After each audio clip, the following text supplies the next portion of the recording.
Now how y'all doing? It's a quick mess I'm gonna get off my chest, and I just sat here and I thought about it because I'm an avid reader, and there's times when I'm reading, there's certain things that come to my mind that I start to think about and make it correlate to how it relates to us in today's society. So many people may be familiar with W.E.B, right? One of the things he was very known for was his idea of double consciousness, and what it meant was that we as black people have to be double conscious of our placement in society. What he meant by that in simple terms is not only do we have to be cognizant of how we are perceived by white people, also how we are perceived by our own people. And he was saying this idea of like there's a veil between black people and white people in regards to the society to which we navigate.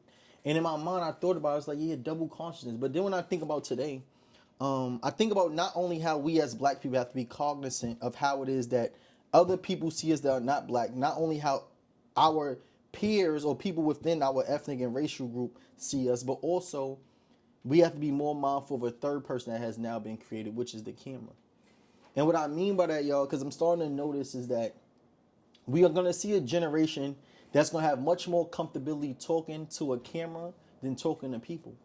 We're going to see much more children being cultivated to be more comfortable being behind the screen, interacting with people virtually rather than having conversations. And this trend or this this, I don't want to call it adaptation, but this shift, right, is one I actually don't like and definitely don't agree with, because when I'm starting to notice that when you start to talk to the younger generation, that a lot of them have like social cues a little bit off. A lot of people don't know how to no longer converse and hold a conversation. They good on DMing. I be wondering, how do the generation even go about establishing, intimate relationships? Like back where I'm from, like, yo, how do you go about talking to women? I want to know. Most times they go through DMs and text messages. What I'm starting to know is that the generation has much more capability and ability to do digital things, but are not good when it comes to creating a conversation and speaking with people in person, or even knowing how to navigate spaces where they have to be in a space with individuals in person.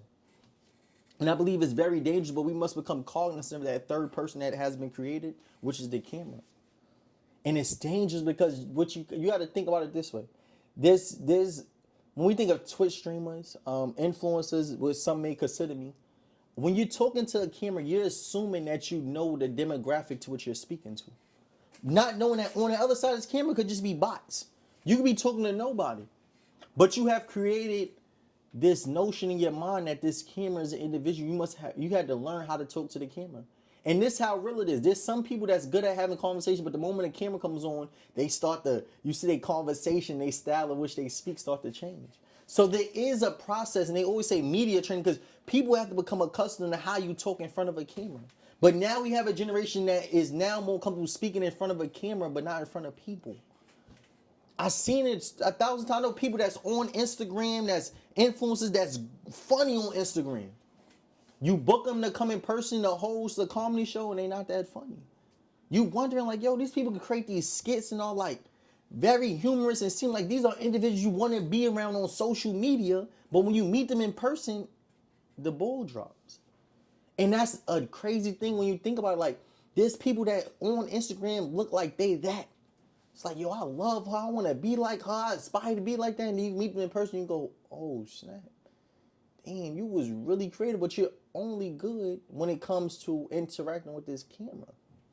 When I put you in front of an audience and a group of people, everything changes. And then there's a few people that are good in person and on camera. Like, you could take this camera off and sit me in a room and I'm going to host it. I'm going to have everybody in there laughing, joking, serious, learning. Like, put me in a room full of young men, I got you. There's a few people that could do both. Be good in front of the camera and in person, but we have a generation that's now better on the camera than they are in person. It's dangerous. And I'm only saying this to say that we have to find ways to curate spaces in person where we start to build these communities that's not just virtual, but that exists in person. For there's going to be a need of knowing how to converse with each other, how to have certain social cues. And we have to train our children up in the manner that they should go. That's a biblical verse. We have to be able to train our students, and it's important that many of us that may have these platforms that we never forget the importance of in-person dialogue and spaces. I don't care if you got a digital academy or not. Know that you still need to place yourself inside of a school. You could be the greatest influence on camera. Know that the biggest influence is going to come from in person. You may reach a lot more people digitally because it's people that can't necessarily meet you in person, but that should not negate your ability to still create those in-person spaces. And I'm just starting to notice that we got to be cognizant of this third person that's now being created, which is the camera. And it's sad to say because we thought we just double conscious. You got to be cognizant of how other people perceive us as black people and how we perceive ourselves. But now we got to be more cognizant of how it is that this camera is starting to perceive us or even depict us. Because this camera is becoming a very essential part of our nation, a part of narratives, a part of narrative warfare, a part of identity formation, a part of injustice and justice. This camera is becoming an essential tool in our society. And it's important more now than ever that we become more cognizant of how this camera play a big role in shaping how it is, not only that we see the world, not only how other people see us, but how it is that we also see people and how we see ourselves. So this lens is going to be very important. I just want to make sure we become cognizant of this third person. It's no longer just about a double consciousness, but it's now about like a triple consciousness. I had to make my own thing, coin that for me. But yeah, I just want to make sure I got that message off my chest for right now, and I look forward to building with y'all. So let's do it.